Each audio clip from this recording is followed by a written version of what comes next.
already. All right. Yeah, I know. All right. Welcome to Real Housewives of Pickleball. Today we have Tony Roig. He's the founder of Into Pickleball and co-founder of We Are Pickleball and We Are Pickleball Academy. As I used to know it, used to be called Better Pickleball, where I started with the Pickleball System, which is a structured online guided system that I loved, and we'll talk about it more. And Tony is also the host of Pickleball Therapy Podcast. Welcome, Tony Roig, to the Real Housewives of Pickleball. Yay, Tosh, welcome. Tosh, Neely, it's a pleasure to be with you both today and to talk pickleball. I really appreciate what you guys are doing to help continue to amplify the voice of our awesome sport. And I look forward to our conversation. The quick sort of side note here. I don't want to get in trouble with Selkirk. So we used to be Aware of Pickleball, and then now we're Better Pickleball. So it's Better Pickleball is the name of our entity. We Are Pickleball is Selkirk's thing they like to do, and we love Selkirk. Great company. They do a lot of good stuff for the sport. So, but I appreciate you guys having me on. Got it. Awesome. So glad for you to be here. And like I said, I met you, this was probably in 2023, when I don't know how old is the system, the pickleball system? When did it start? The system launched in 2020. So we launched it in 2020, and it's evolved a little bit since then, because obviously you mature as coaches, you think of the game a little bit differently, you come at it a little bit differently. So but it's been helping players since 2020. So. It sure has. I think I jumped on it on 2023, and it was the best because I was bitten by the bug, and I had played pickleball every single day, as many times during a day that I could play. I played, and then I'm like, okay, I need to learn how to play, and that's when I fell into your system. I think probably through Facebook or Instagram, and it was such a great program. And then following that, I think maybe like a half a year later, I entered my first senior pro tournament in Delray, and that's where I physically got to see you in person. I was like, "Hey, I know you." The student meets the master. Yes. Actually, we played. Wasn't it? I thought it was Humana Cup, wasn't it? I thought we played. Was it Humana? Yeah. So Humana Cup. I remember. Yeah. You introduced yourself. We had a nice conversation. It was a really good match, as I recall. It was back and forth, and I think at that stage I had 9 years of advanced play on you in pickleball. It was like I started 9 years before you. So, but he taught me you a thing or battled two hard. on court.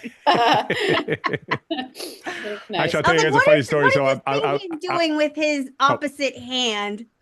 Yeah, exactly. Left-handed player. So I'll tell you guys so it's sort of a funny story. So I'm playing out there at the local facility where I do a lot of my coaching and videos and stuff like that. Super nice folks here in town, Largo, Pickle and Pint, family owned, right?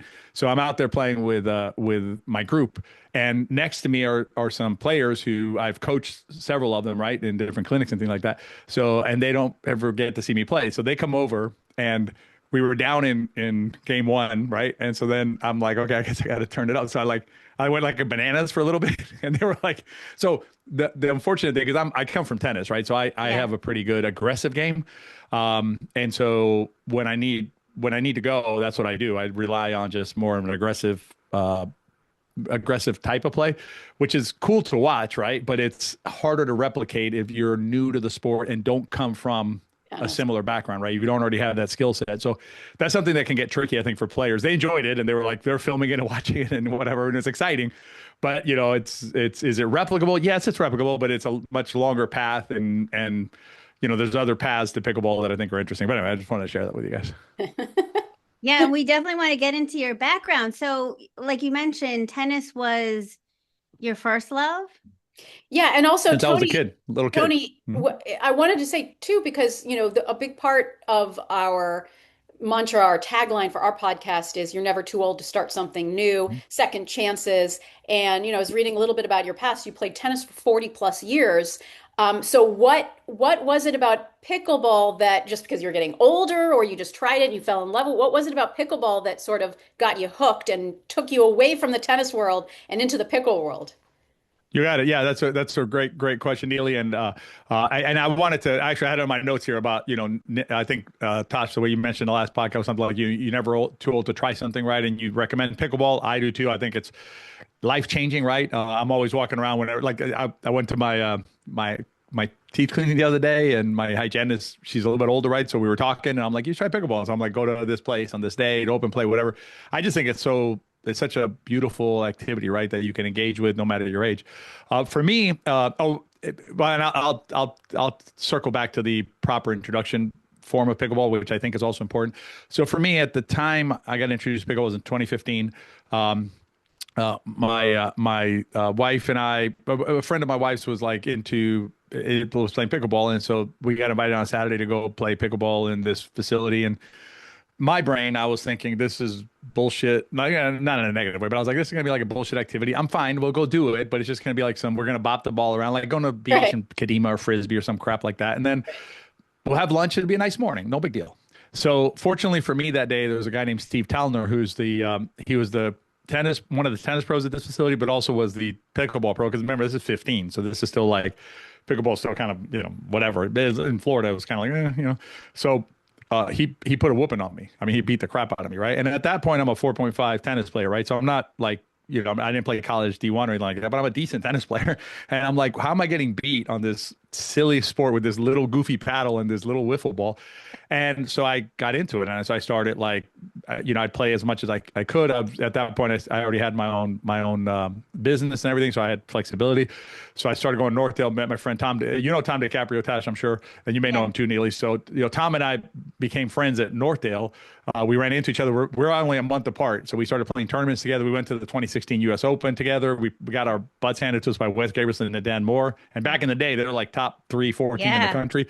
It was this whole thing, right? But for me the so it wasn't anything. Let me frame it out a little more. It wasn't anything against tennis, right? I played USTA competitive tennis, and the reason I got back into tennis later in life was my brother had moved down here, and he started playing tennis at the club where he lived, and he said it was a way for me and my brother to spend time together. So I signed up for his USTA league team. We did that, and then I did that for I want to say like maybe 10 years. Went to nationals 1 year at 4.0 and whatever, and then I got bumped up to 4.5. My brother was still a 4.0. So we didn't have as many opportunities to play together anymore, sometimes in the combined 8.5s and stuff. But so I didn't have as much interest in playing tennis then. And then this pickleball thing happened, and I basically haven't played tennis in 10 years. So, but let me finish one more thing. Did you get your brother into pickleball? Not yet. I think he's dabbled in it, but it's a lot of this is I don't want to say it's inertia, but it's like what you're used to, right? So like my brother has a nice group of friends he plays tennis with. Like he plays tennis probably 5-6 times a week. Same thing like my dad. My dad lives in Miami, and they didn't want to do pickleball because they were doing tennis, which is fine. My dad's in his 80s now. But then one of the foursome, one of the regulars, the doctor said you can't do tennis anymore, but he said you can do pickleball. So now the same group plays, but they all play pickleball, and they love pickleball. They're out there, because they've gotten the bug of pickleball. Right. But to complete the circle on the idea, and I think this is helpful if you're trying to help get somebody into the sport, I think you have to be introduced to it correctly. And what I mean by that is like for a player like me, if I had gone to the YMCA my first time playing pickleball, I probably don't come back. Yeah. But at least not right then, because I'm going to be playing in an environment that doesn't challenge me. Mm-hmm. For a player like me, right, I need to get my butt kicked. And that's why I always tell players, I'm like, if you want to get like a high level athlete into pickleball, take them out and throw them in the 4-5, 5-0 court and just let them get demolished, because they'll be like, what? Yeah. Whereas like, if you have somebody like that maybe hasn't played any sports in their life, which is fine, right? Or hasn't done it in a long time, or doesn't know any racket sports, the YMCA is perfect, right? Mm-hmm. The local rec center, have them go out there, feel welcome, feel like not threatened in an environment like that, and that's where like I don't know, I'm digressing here, but that's where I get like concerned about paddles because I think like if paddles get too crazy, then how does that player come into the sport, So right. Anyway. Yeah, that's a good point. That's a good point. That is. Tony, go ahead, Tosh. Oh, well, I was just curious. So was there a moment now that you get the bug and you want to learn and play, is there a moment that you realize I see this game different than most people? That's interesting. I don't know the answer to that, Tasha. I haven't really thought about that. I mean, I do know that I was passionate about learning it. And it was interesting is I was never as passionate about learning tennis. Like I never spent as much time on tennis. I learned it when I was young. I had coaching and, I kind of understood the game generally speaking, but I never really dug into it. Pickleball, for some reason, I dug into it. I started the YouTube channel in 2018. I started pickleball in 2015, 2016. The hook's fully set. I'm watching, Mark Rennes and Third Shot Sports. Joe Baker's 101 Pickleball is still one of the best videos. Like if you want to understand how the game's constructed. Was that Harrison, Joe Baker? Yeah. Oh, Joe Baker. Joe Yeah, if you've Baker ever seen and Joe Baker, you got to look up Joe Baker 101 pickleball. It's a phenomenal video. on Writing it YouTube. down. On Super old school, YouTube. and you get to see the puppet master. You get to see all these like legends of the sport in the videos, right? And when he breaks it down, and he has these little feet he uses. He has like, the was it Hang 10? I think Hang 10 had like the little foot, Stickman? right? Or one of those brands that had like a little foot where you see the toes and it's like their logo. So he used these little feet that look like that, and he put them on the court. Like he had a little court, and he'd have the camera like this, and he'd move them around. I mean, it was really good stuff. Is this on It's really good YouTube? stuff. You can find these videos Yeah, on Joe YouTube? Baker. Now, Oh, what's okay. interesting about Joe Baker's actually, actually, I shouldn't tell you what his other passion is, because it's like a book judging cover thing, or Yeah. book cover judging a book by cover thing. Watch his stuff on pickleball, and then see if you can guess what his other passion is and what he has a ton of videos on. And it's really good stuff. But anyway, so Joe Baker, Okay. Renison, Third Shot, Pickleball 411 for the Pickleball channel, Deb Harrison, Sarah Ansbury, all those videos. I was consuming everything, right?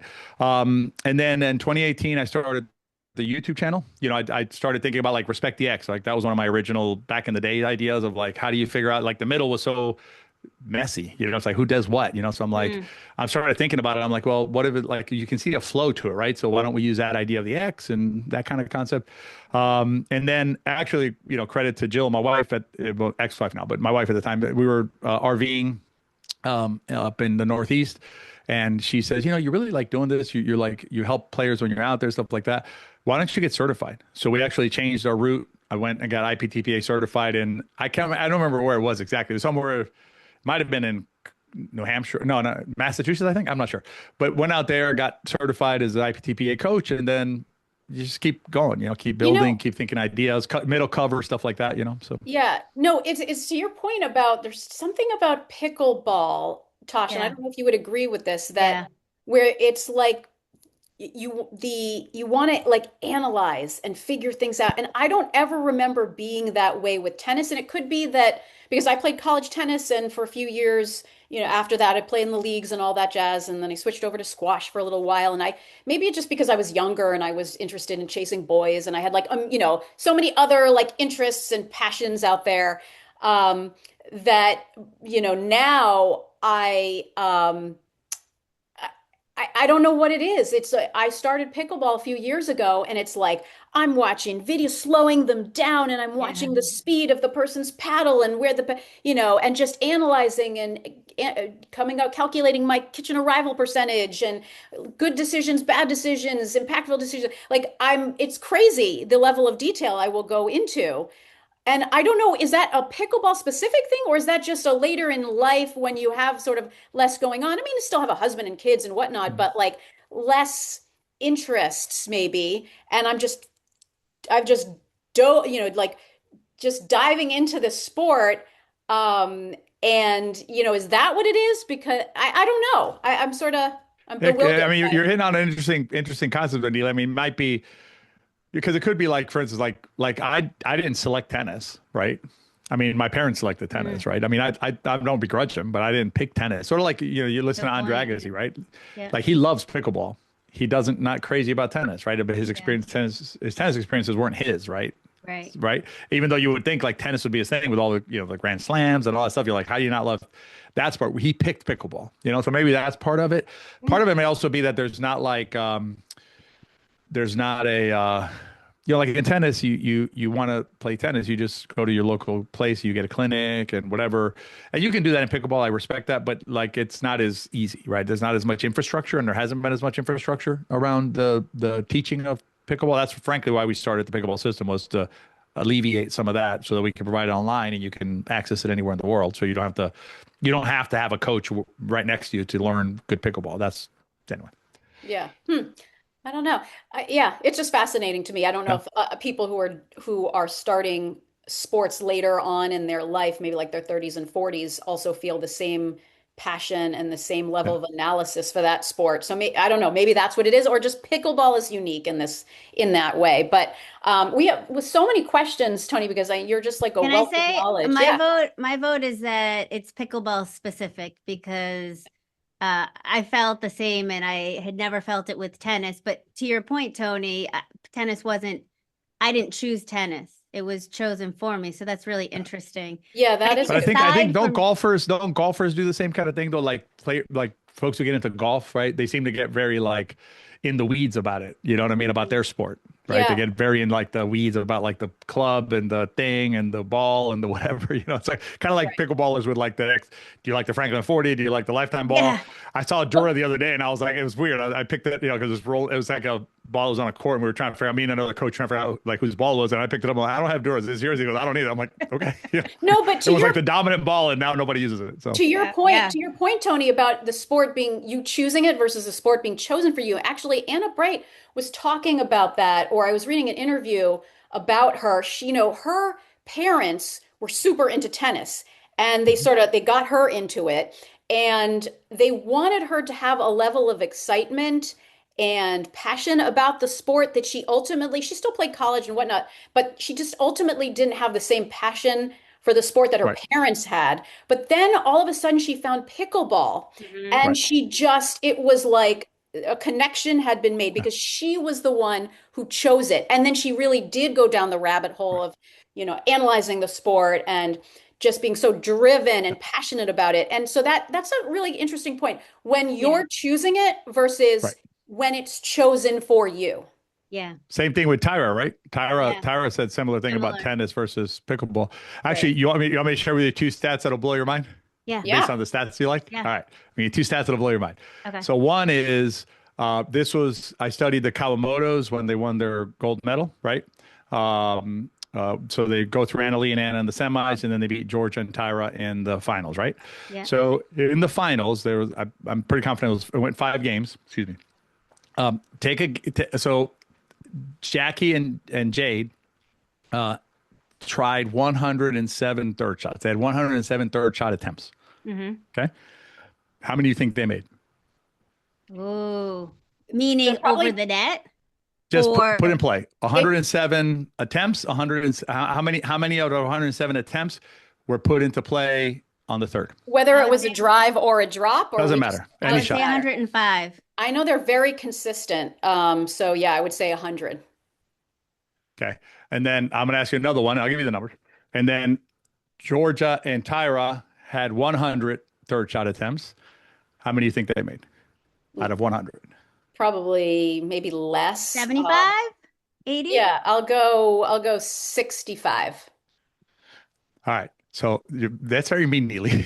So What's that? Kidding. I'm kidding. Very mean. That's very mean if you go to 65. Like I'm kidding. I'm kidding. But no, they were actually 96 out of 100. Okay. Right. Who? The Jade Kawamotos? Okay.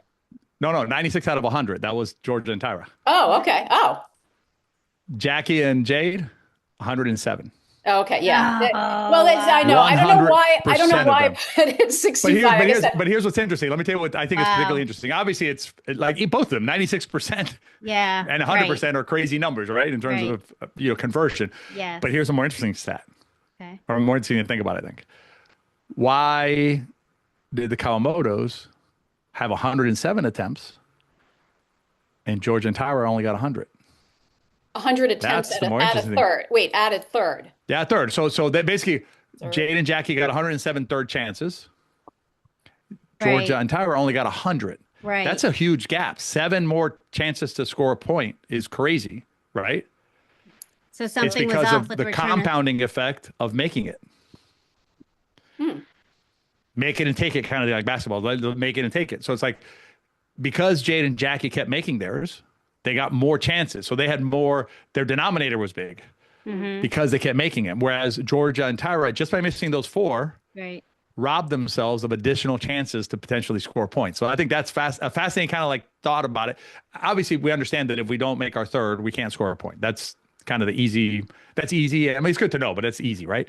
Yeah. The more interesting thing to me is like it's not just that you don't get the score, it's that you lose the chance to score another one. And if your opponent is going to compound on there. So it's like almost like interest on your money. It's a really interesting piece, I think. So, here's another interesting stat. According to, picklestats.com, we got this from Anna Bright. I was in the Anna Bright boot camp.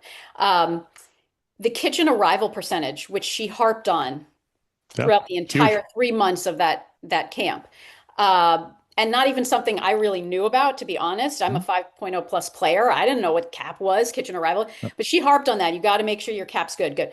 But she said in the PPA, what do you think the kitchen arrival, and this isn't talking from like quarterfinals of pro draws and beyond. It's, pro qualies and maybe up to the quarterfinals. What do you think the kitchen arrival percentage was for Actually, I PPA did a tournaments? study on one match, so I'm gonna go. Well, you go first, Tasha, unless So you out of know it. 100, right?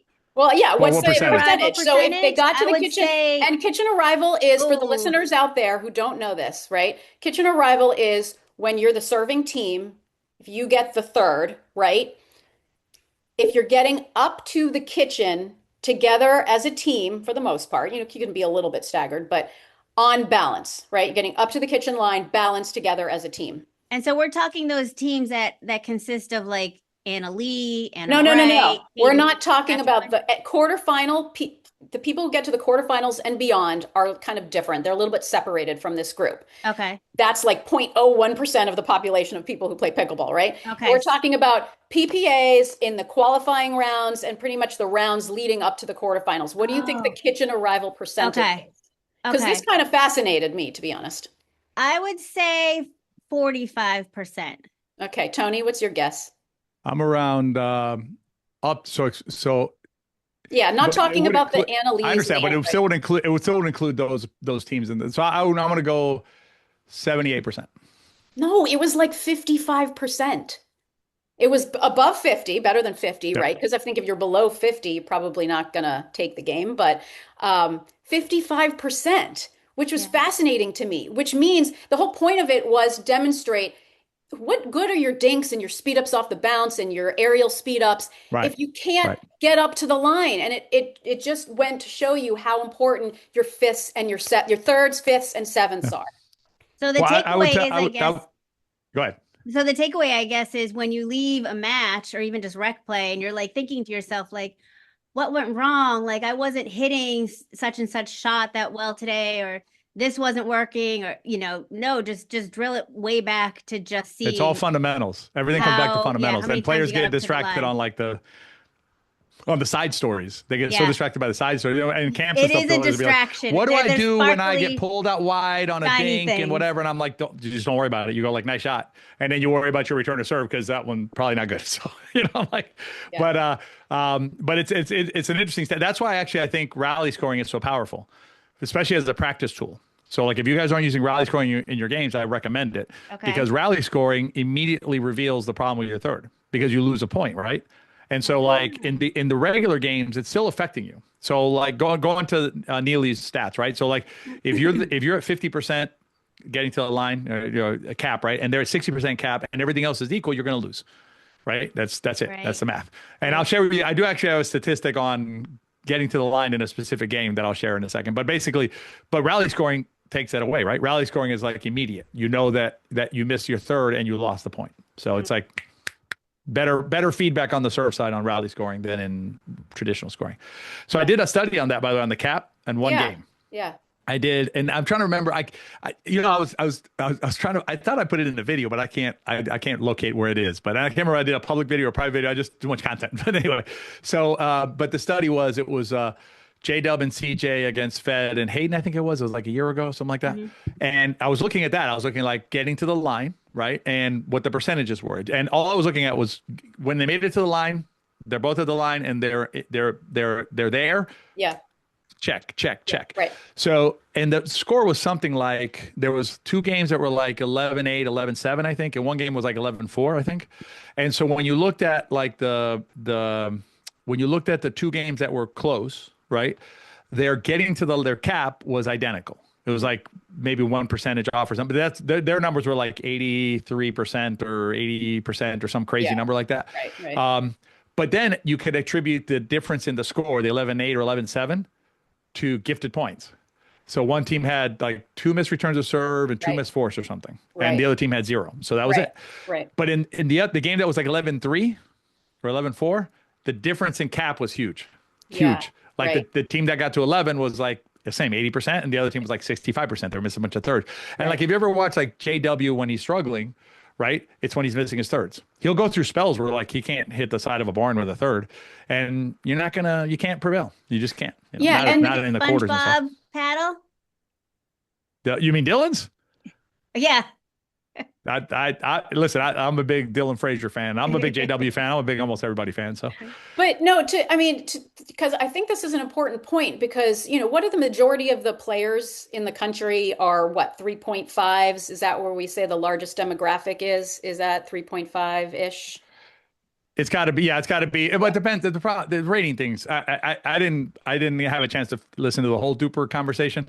The rating things is all Well, whatever it is, yeah, it is, right? put that I got you. aside. But But like if you look at just do like a bell curve, right? So you can assign the numbers however you want to assign them, but there's definitely going to be a big hump, right? And the big hump to me is like 3.0 to 4.0. That's the right, biggest hump, right? right. So I So guess yeah, I agree with that. Yeah, no, but it's interesting because like Tosh, we played with two senior pros. Tosh is also senior pro. I'm almost there. At 11-0. You remember that like a couple months ago. And I looked at, you sent me the link to the PP Vision stats and whatnot.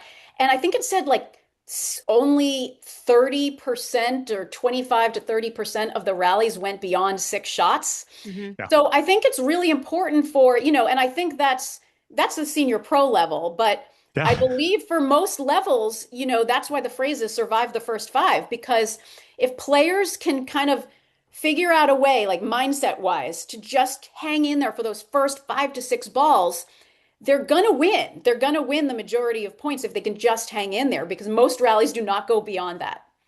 Wait, where does Survive the Five come from? I like that one. Survive the first five. I forget where I heard it, but Because we had ours is, and Tosh, I don't remember this one or not from the system, but ours is Get Past Four. So we've oh, been okay. using Get Past Four for years, and I mean, I love Survive the Five too. No criticism, I love it. But Yeah. like we Get Past Four is basically serve, return, third, fourth, Yeah. and I've done the math, and I've looked at rec, I've looked at, and yeah, the average shots per rally can be like 3-1, 3-3.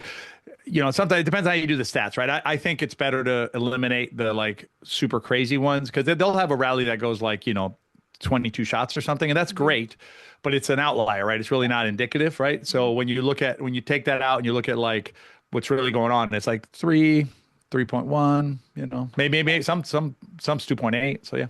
So, Tony, speaking of the pickleball system, can you tell us a little bit more and our listeners about like who the pickleball system is for, what kind of player, what level, how to get involved with that? You got it. And I love that framing, Tosh, because this is near and dear to my heart, guys. We don't teach by level because that is, to me, that's not a thing. And the example, and Tosh, I use you, and there's it's going to escape me now.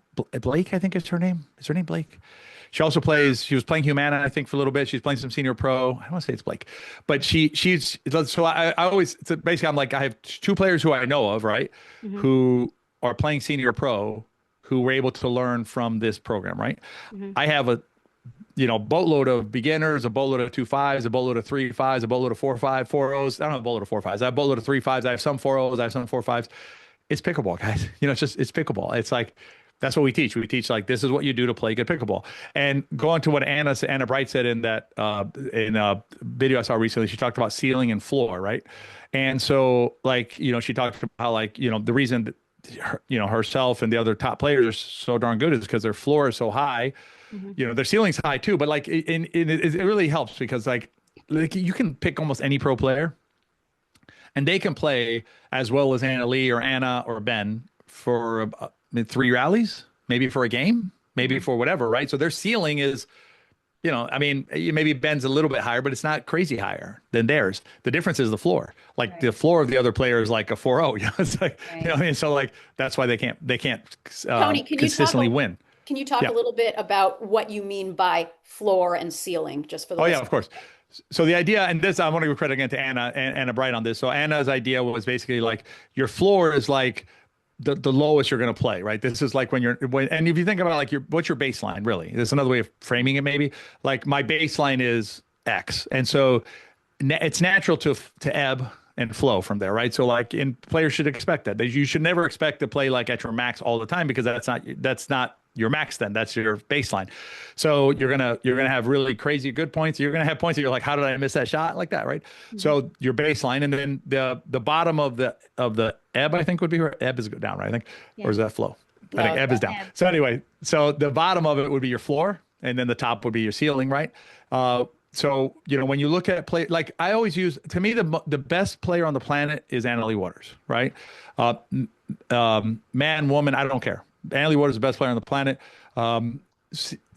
The Ben Johns is, in my book, Ben Johns is the most disciplined player on the planet, right? He comes in with a game plan. He's going to execute the game plan, and you want to beat him, you can beat him, but you got to beat his game plan because he's coming.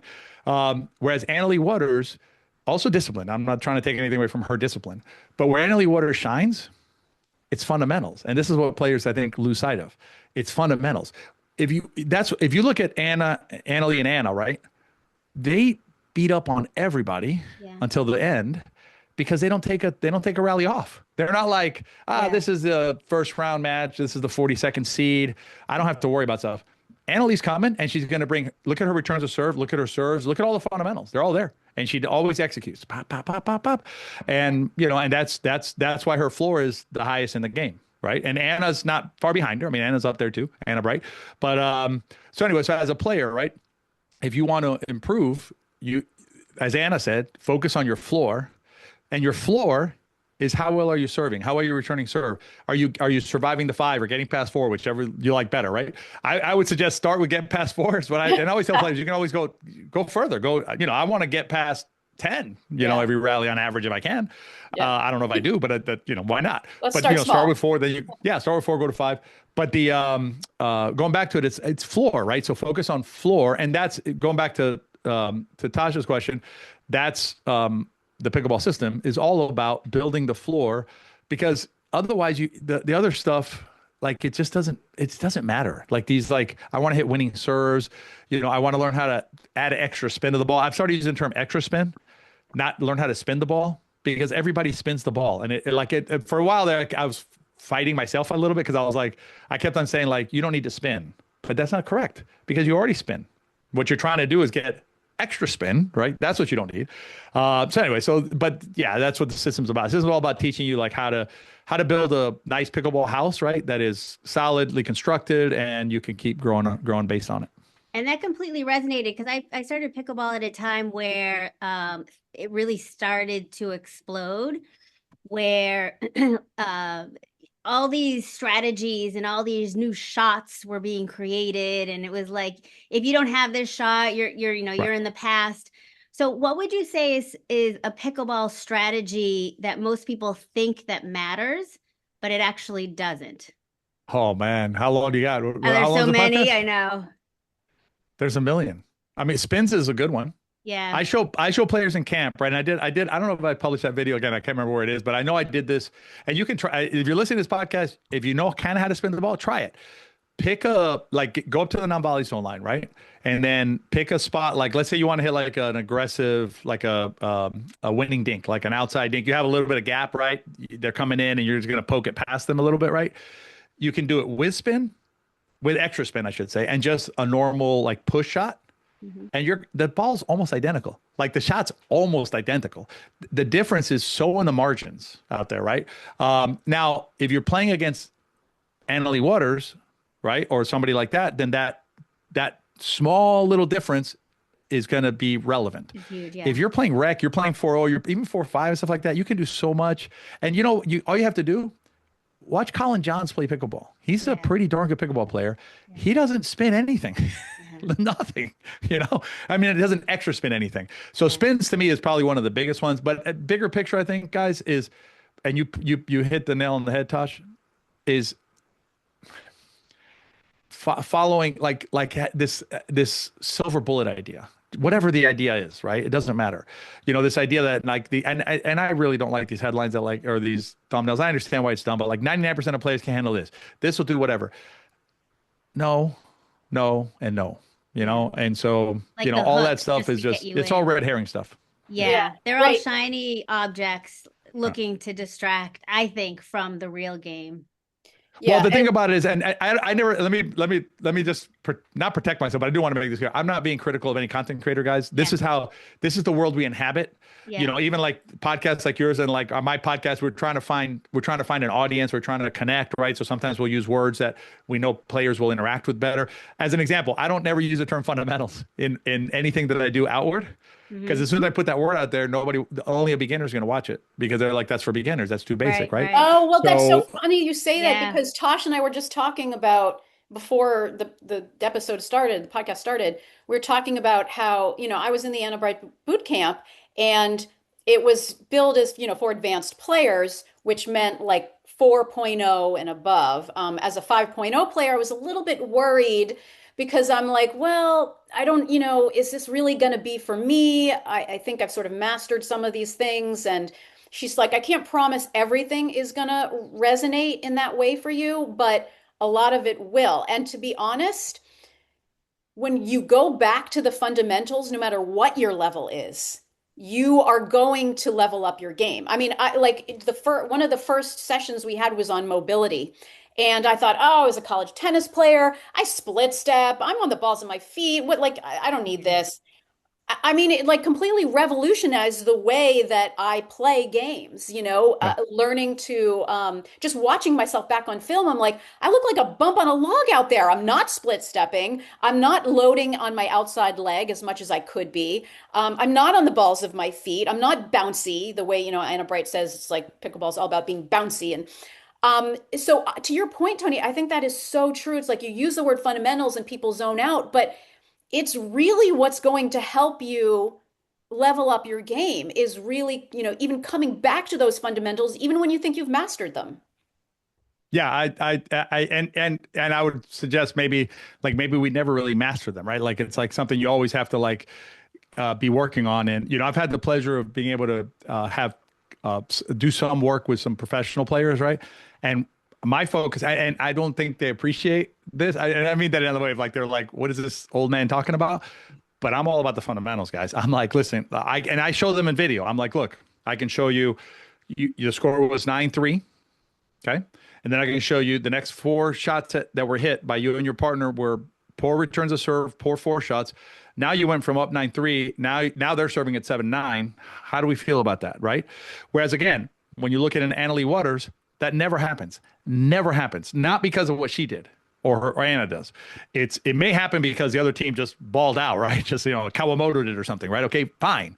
But not because of like a lull in the thing because their floor is so high again, right? It's like they're not going to dip below that floor that they have for themselves. So, Right. and that's Now, all fundamentals. So. that's a good point because like is a tournament that I was in this past weekend that you had asked about.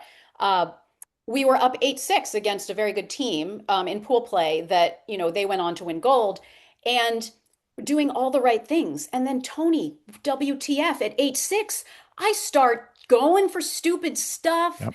I lost that game for us. I made so many dumb errors. What is that? Like it's I'm going to push back on you for a second because you should never frame it that way. But go ahead. Okay, yeah, But no, I well, lost the game for us. So. well, okay, thank you. It's That's probably good. not, Yeah, she needs that. She I wants need that. that. No, Reframe. that is. I'll send you. How about this? Obviously, don't do it on air, but send me your address. I'll send you a copy of the.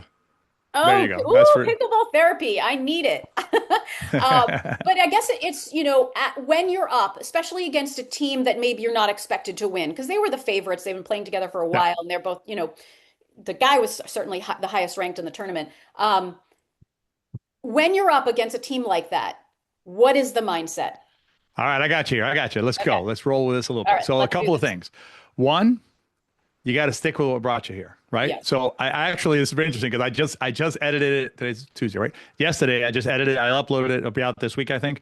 So I did a breakdown of JW and Georgia against Anna and Hayden in the last tournament in where is it? Utah, Zion, right? So they JW and Georgia win game 1 11-4. They lose game 2 11-9, and they get pickled in game 3, right? Mm-hmm. So what happened? Well, what happened was there's a strategy that works for them against a team like Anna and Hayden, and a strategy that does not, which is, Georgia cross-court dinking with Anna Bright. Terrible strategy. Right. Terrible. Static dinking against Anna Bright. You're going to get destroyed, especially the way Georgia does a short hop dink. Yes. Anna does a better dink quality. Yeah, it's a better quality dink off the apex. You're not going to win that. Hayden's going to look for the, like Hayden's just reading, and then pop, Yeah, and, then you get pickled because, but the strategy that works for JW and Georgia, and like, I've always, when I coached Dylan a couple of years ago when he was partnering up with JW, and my mind has always been that JW doesn't trust his hands enough because he has the fastest hands in pickleball, in my opinion. And he has put away power. So to me, like if I was JW, I would speed everything up. I would just be like, Just you give me a ball initiate at my toes, I'm like, go. Right. What are you gonna do about it? Pop, pop, pop. I'm done. I would speed everything up. I don't know, but he's he's a very like Ben Johnsy player, but he has faster hands than Ben. But anyway, we're digressing. But anyway, in that the analysis is this was working. And then they went away from it. They were down 1-7 in game 2. They started doing what was working again. They actually took the lead in game 2 from 1-7 to 8-7, right? And then they got static again, and they lost 11-9 tight, right? But still, they lost that one. And then game 3, just a disaster. So it's sticking to strategy. And I'll tell you guys a quick side story here since we're senior pros, talking like senior pros. So, and I think Sarah will appreciate this conversation. So I'm partnered up with Sarah Mitten at the U.S. Open 4 years ago, something like that. And I'm a better mixed doubles player than I'm a men's doubles player because there's clarity of what the roles are, right? In terms of when I know what I'm going to do. I like to do the same thing in men's, but sometimes it's not as simple. But anyway, which I'm the aggressive player. But and Sarah's a very good soft game player, right? So in that, we were playing against two opponents who I won't name because one of them's a really good friend of mine. She won't like the story, but we're playing against really nice folks, good players, right? But we're up big, right? So Sarah's dropping, I'm coming in, I'm killing, right? My friend is like, I'm like, but we're winning. So we're up 8-2. It's a 15-point game in the back draw. We're drinking water. We're gonna switch sides on and stuff, right? Timeout. And Sarah looks at me and goes, in her beautiful English accent with her beautiful lipstick on, because she always has that red lipstick that looks amazing. And she looks at me and goes, Tony, do you think we should? And as soon as she said that, very politely, I put my hand up like this. And I was like, listen, Sarah, I don't know what you're going to say, but the answer is no, because we're up 8. We're going to just keep doing it. And we ended up winning like 15-3 or 15-4. Yeah. So not changing strategy, I think is important. The other thing I think is that really important, particularly when you're playing a team like that, is you have to expect to get punched in the face.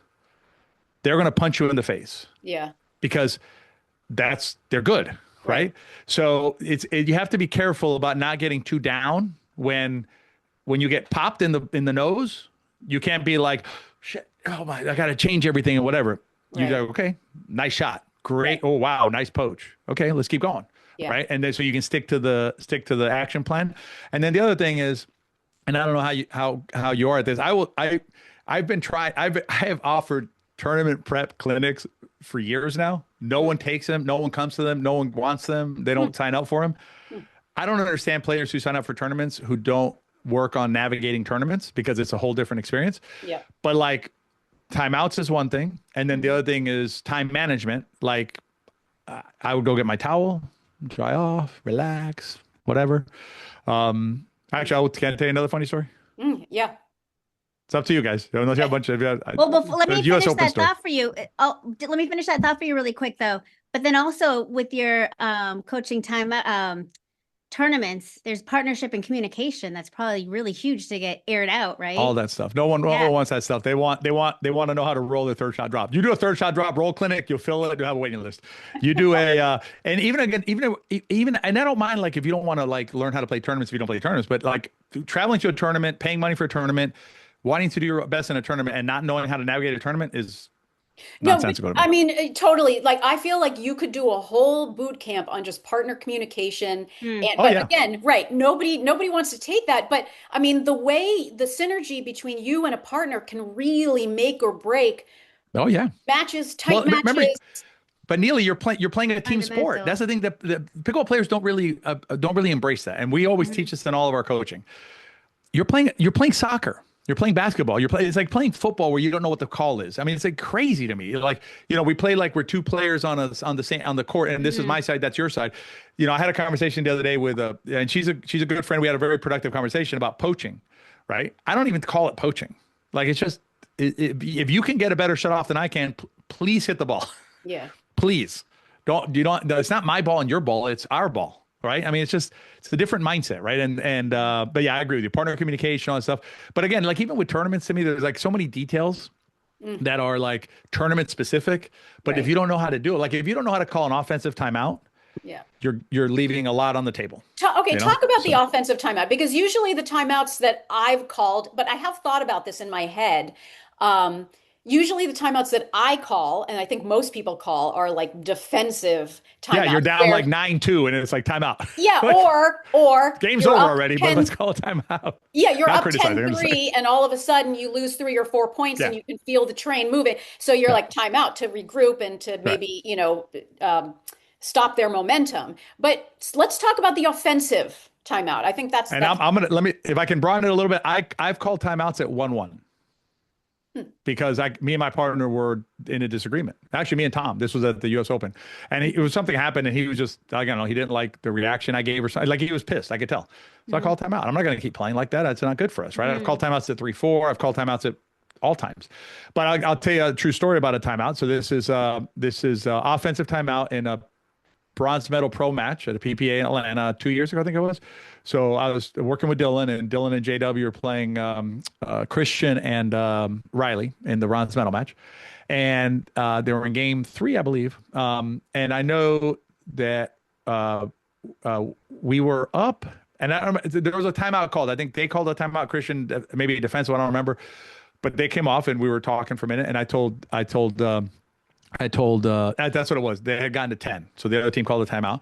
So when they came off, I told Dylan and J-Dub, I said, if you win out now, cool, right? But if you don't win it out now, I want you to call an offensive timeout next time, right? There's a side out. It comes back to them. It was pretty funny because there wasn't really many people watching that one. It was, because there was on championship court. So I was over here, but I saw them. They looked at each other. They kind of, I guess we'll call a timeout. So they called a timeout, which they came off. We called a play, and they won. Now, is it like all 100% because of the offensive timeout? No. But let's assume it gave them a 3% edge, a 4% edge. Why would you leave timeouts on the table? Yeah. Like you don't get anything for them. You can't roll them over. You don't get paid for them. Use them. And an offensive timeout to me is like a more traditional example would be like you're at like your game, right? You're up at 10-3 or something like that. And they side you out, they score even 10-5 and they side you out and they score 10-6. And you're like, just like, you're not connecting with your partner. Maybe it's like they're hitting thirds and you're like, I don't know what the hell's going on right now. Like why and you don't have to be like, why are you doing that? But then your brain, you're going, why the hell are you doing that? And so you time out and you're like, okay, why don't we do this? Let's drop our third in the middle.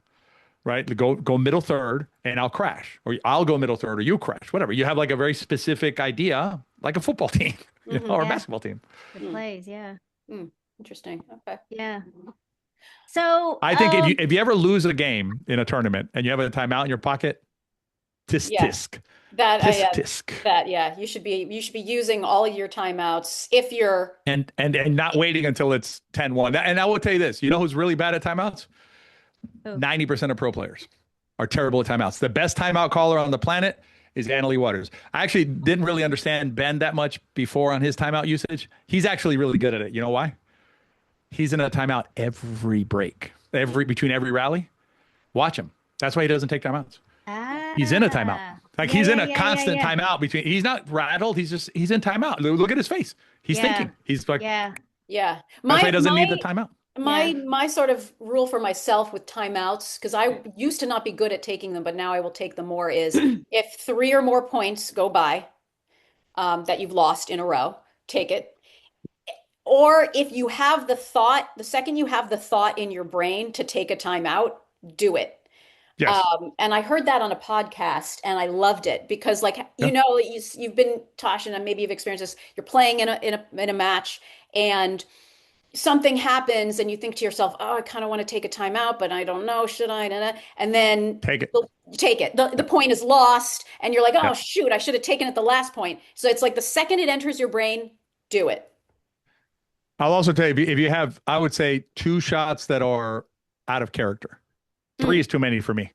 Like basically like you miss a return to serve and miss a fourth or something like that. Yeah. Done. Yeah. I've taken it. I took it at 3-4 one time in a mixed doubles. There's also, I think there should be like, I consider myself, and not because I'm the better player, okay, but I consider myself to be like in charge when I'm out there because I know how to navigate these things. So like I've played in events where like I'll see my partner is a little bit out of sorts, right? And you can tell like they're mumbling or they just missed a shot and you're going to lose the next 2 points, 3 maybe.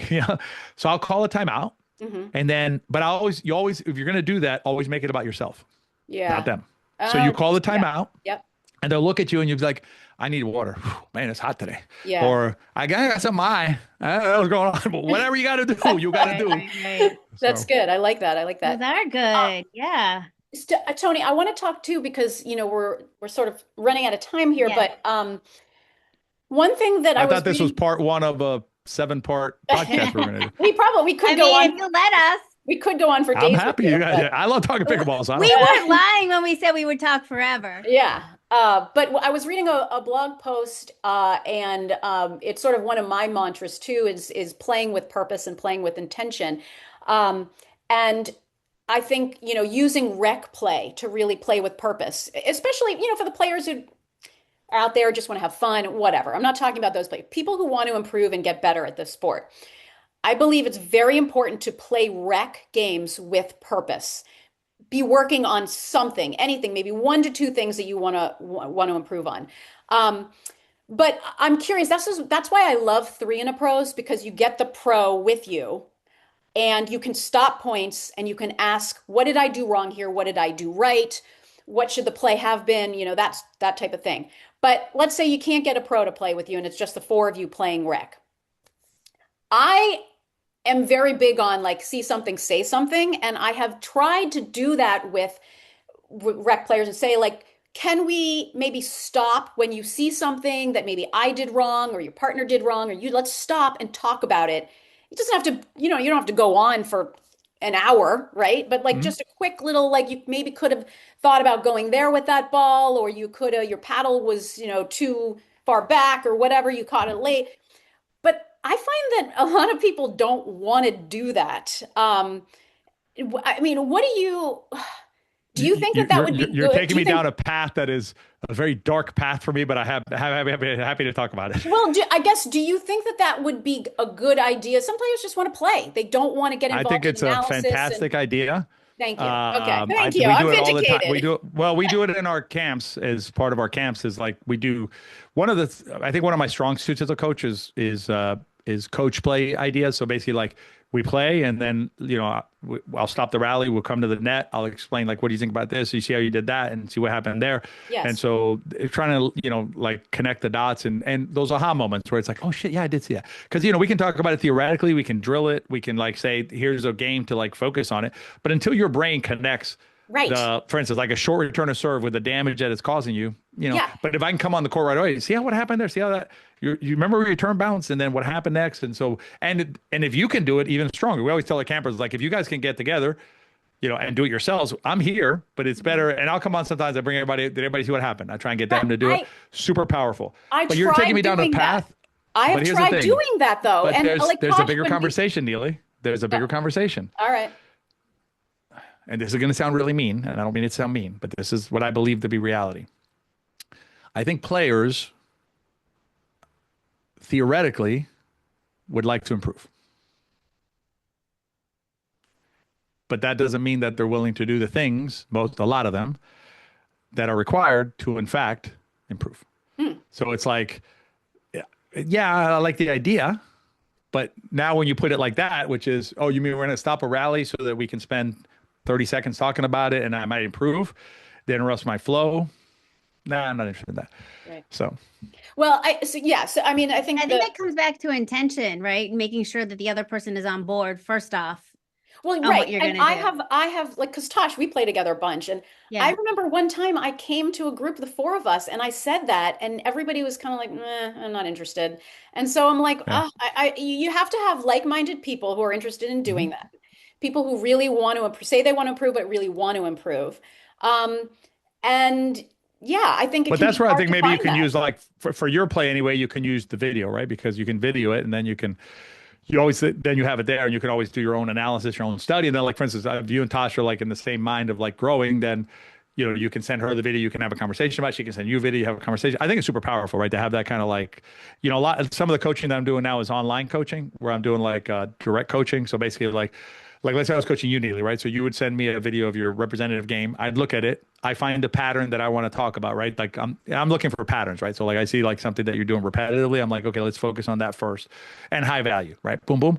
And then you and I have this big vibe board I'm pointing to, big vibe board. That's like a big iPad basically, where I do all my strategy breakdowns. So I put it up there. You watch it, I mark it, you see it. Super important because then you can see what's going on. You know what I mean? But yeah, the more that players can do that amongst themselves, the more they're going to improve for sure. Okay. All right. Well, that's notice to all the players out there who want to improve. Start Big doing that a fan. little bit more. Yep. I have one more question, Tony, I guess maybe before we wrap up, but if someone has like 20 minutes to improve outside of what we were just talking about, what would you recommend for anyone from a 3.0 to a 4.2 player? 20 Return to minutes? Only serve. 20 minutes? Return to serve. Return to serve. There's no Okay. question about it. It's the most important shot in pickleball. Easy. It changes everything else in your game. Return to serve. And the beautiful thing is, I'll give you guys an extra bonus here. You get a BOGO. It's like buy one, get one free. Because the way we teach it, you may remember this, Tosh, but the way we teach it is serve, return to serve is the same shot. So you use the same exact shot. So you can work on it with your serve. That's why you get away from all this like nonsense serving, and you just have a nice, good serve that's the job done. You use it for your return to serve. You get a buy one, get one free. Return Yeah. to serve will absolutely change how you live on a pickleball court. Yeah, it's so, oh gosh, I know that has Great been advice. one thing that I have been wanting to improve because there's, what is that website, PB Vision, and you can get all the Yep. hmm stats like like what Yeah. level Depth your of this shots and stuff are. like that. Yeah. Yeah, hmm yeah. So I just did like the free thing. You can get one free game analyzed, and so I uploaded it, and it had like all of my. I mean, I don't know how accurate it is, but had all of my offense is 5.4, my defense is 5.4, my mobility or agility was 5.4 or whatever it was, 9.7. and then my return of serve was like a 4.5 player.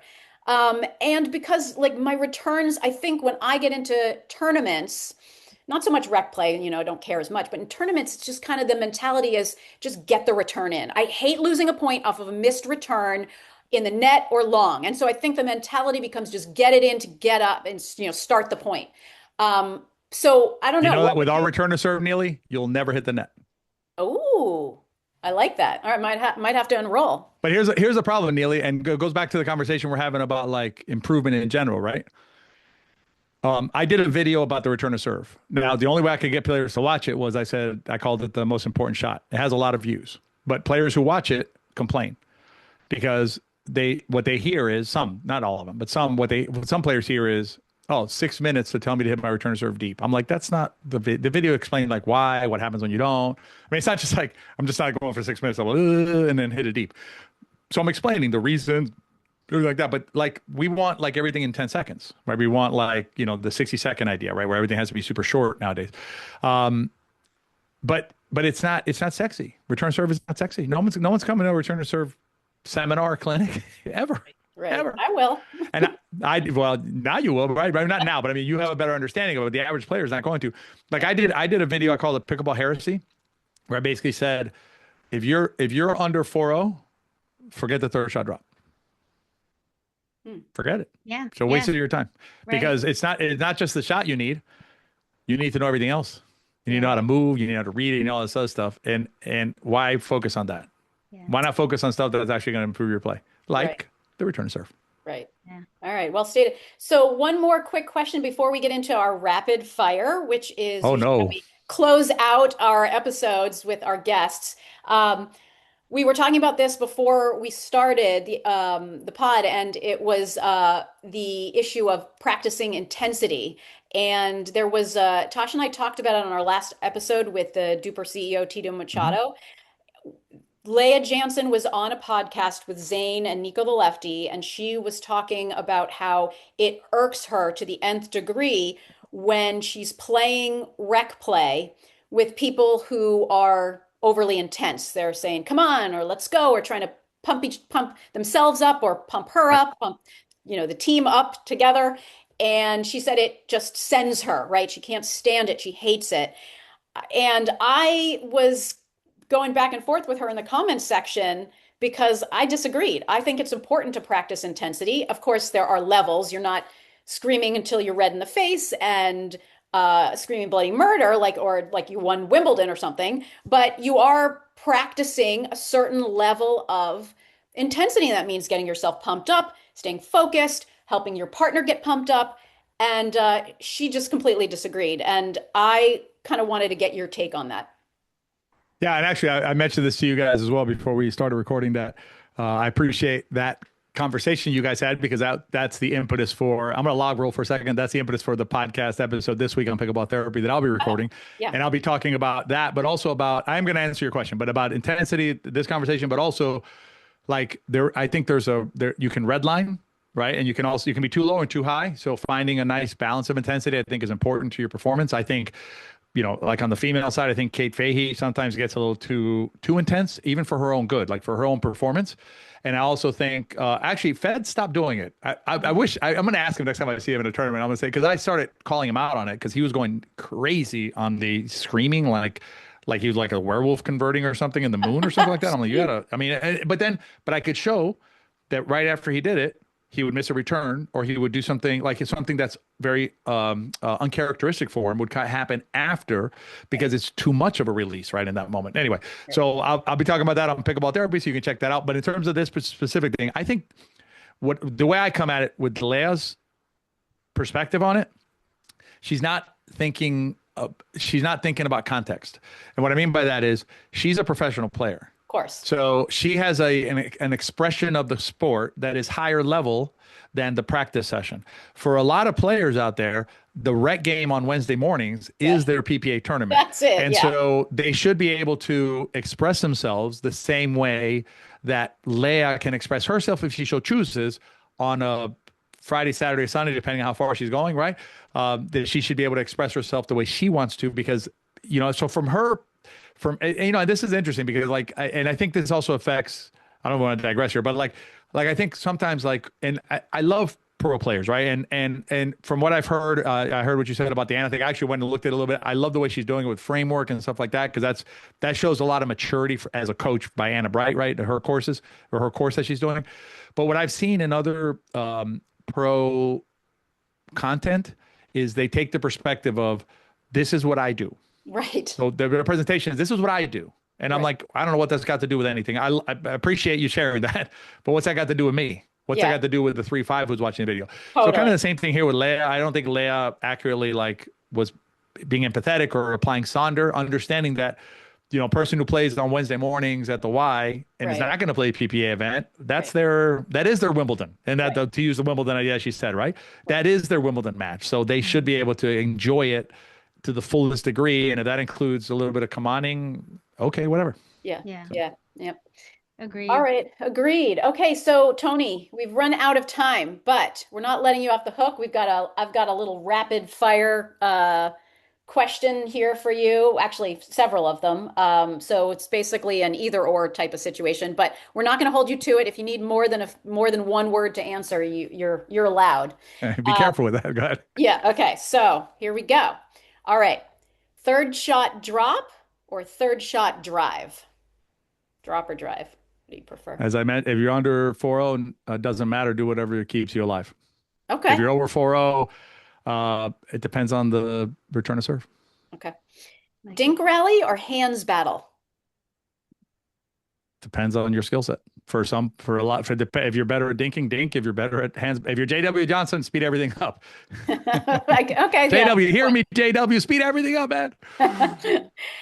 Indoor or outdoor pickleball? That's a trick question because I like indoor on an outdoor surface. Tony, you're not very good at this. Everything is. I'm very good at it. I'm just indoors. I don't like wood floors, but I like tennis courts indoors. Okay, I'm just kidding. Or pickleball courts indoors. Okay. I don't like wood floors at all. Yeah.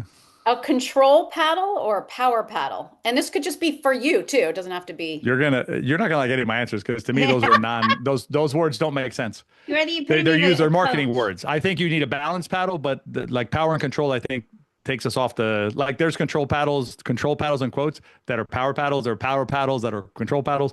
I like a balanced paddle that has a little bit of each of them. Like the one I play with, I think is perfect. So okay, what do you play with?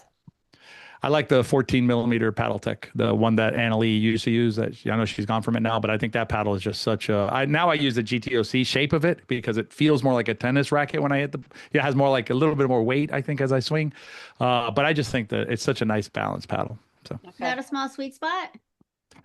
that's not really relevant to me. It's more like how it feels, when I hit the ball. So yeah. All right. Well, I guess this one's going to be dependent too, because depending on if you're J.W. Johnson or Lindsay Newman, but attack first or outlast your opponent.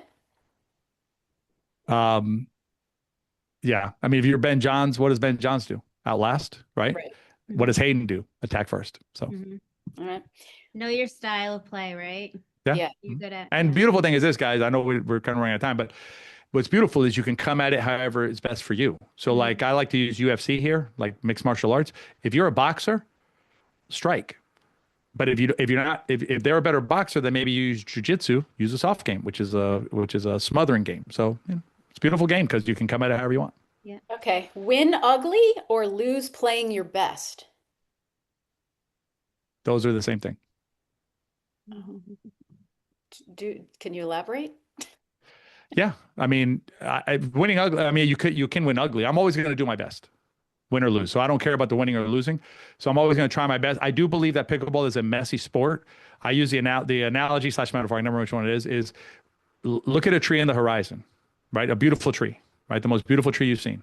It's symmetrical. It's beautiful. It has a great shape. Walk up to the tree, look up into the branches. It's an absolute disaster. It's like branches all over the place. You don't know what's going on. A pickleball game is like that. Each rally, each shot is like a mess. It's like this, like branches are going everywhere. But once you step back from it, it's beautiful. It's a beautiful thing. So Hmm. Okay. Love that. All right. Play with a consistent partner or mix it up. no, if you're going to play competitively, you want to play with a consistent partner because it's a team sport. Okay. All right. Lob the 70-year-old or keep it classy. If I'm 70-year-olds, you're getting lobbed. If I'm younger than you, I'm going to keep it classy. All right. Okay. Call your own lines or trust your partner's call. This is an interesting one because like what are your thoughts on making calls together as a team? Because there's a lot of I don't messiness. get bogged down in calls. To me, if the ball is close, I don't care what the call is. I always tell I don't argue about it either way. Whether it's me, my partner, or my opponent. It is what it is. If the ball's that close to the line, you can. I mean, when you watch the pro matches, you're like, is it in or out? No one knows. So how are we Right. gonna do it in a Yes, rec game? yeah. I'm okay with it. Whatever. If my partner thinks it was whatever, I'm Going. good. Okay. Let's keep All right. going. All right. I want to play the next rally and keep going forward. All right. Are you a silent assassin or are you a trash talker? Depends on the audience. Like in my games with my guys, like I played yesterday with the group that I like, we trash talk like crazy, but like in a hopefully a fun like a little bit of ribbing. Yeah. In tournaments and stuff like that, I don't trash talk for a competitive edge, if that makes sense. Like Okay. I'm not trying to find trash talking there. It's just if it's fun and we're having a good time, I'll mess around, but All right. Coaching during rec play. Well, this kind of goes back into our discussion earlier. Coaching during rec play, helpful or annoying? again, it depends on the situation. Like I've played with in open play where like it clearly annoyed my partner that I poached the ball right, and so I just don't do it anymore, even if I think it's the right shot to hit. For instance, like middle cover the fourth, I think the up player should always take the fourth. There should be no argument about that. There should be pretty simple, but I'm going to respect whatever my partner wants. It's always going to be helpful competitively to hit the best shot for your team, and if that's a poach, okay. All right. All right. Play to win or play to improve? Depends on context, right? But I mean, I think you should all, and also I don't know that they're mutually exclusive, right? I think you should play to improve mostly in your rec environment, right? Play to win when it's appropriate, league and tournament. All right. Well, that ends our rapid fire. Tony, you're the first guest who had a multi-sentence answer for each one, and I love it. That's just I do think about the game as deeply Yeah. as No, I but it possibly can. So it perfectly encapsulates who you are and the that's way true. you That is think true. about the game and the way your analysis. And that's why you're a great coach, and that's why you're so successful in what you do. And before I we close appreciate that. out, Tony, will you let our listeners know how they can reach out to you? And especially, I want you to talk about how someone can reach out to you if they want to have you for tourney prep at tournaments. Are they just APP tournaments, PPA tournaments? How can they connect with you? I'll give my email address, and then if you want to follow us on social media, we actually I don't know how we landed this one because we only got it recently, but we have the @best pickleball coach. It's kind of cool. So at Best Pickleball Coach, if you want to follow us on social media. Again, no idea why that was available when we took it. And then the email is Tony at betterpickleball.com. Tony, Tony at betterpickleball.com. All right. Awesome. Awesome. This has been a lot of fun. I really, you have so much wisdom to dispense, and I'm definitely gonna, continue to follow you on your socials, and who knows, maybe I'll email you for some personal coaching. And Absolutely. Might be my pleasure. I will say too, you have a great podcast because they're like some of them are, or most of them are like snack bites of information where you can, which I do, listen to on my way to the court. So I have something that I want to implement into my rec game or practice. Highly recommend. Yeah, we definitely try and keep them like, 12, 15, sometimes 20 minutes if I get going, but yeah, Great try and keep them topic. so that you can listen to them on the way, and then you're hopefully get your mind ready. Because here's the thing, guys, we all work on our game. It's great, but working on the mind, help your game and help your life. So I like, that's why I think the mind is that it's a great investment of your time. Ooh, help your game, help your life. I love that. Yeah. But perfect way to end. Thank you so much, Tony. Great Thank you, guys. Tony. Pleasure. All Thanks. right. You too, the course. Take care.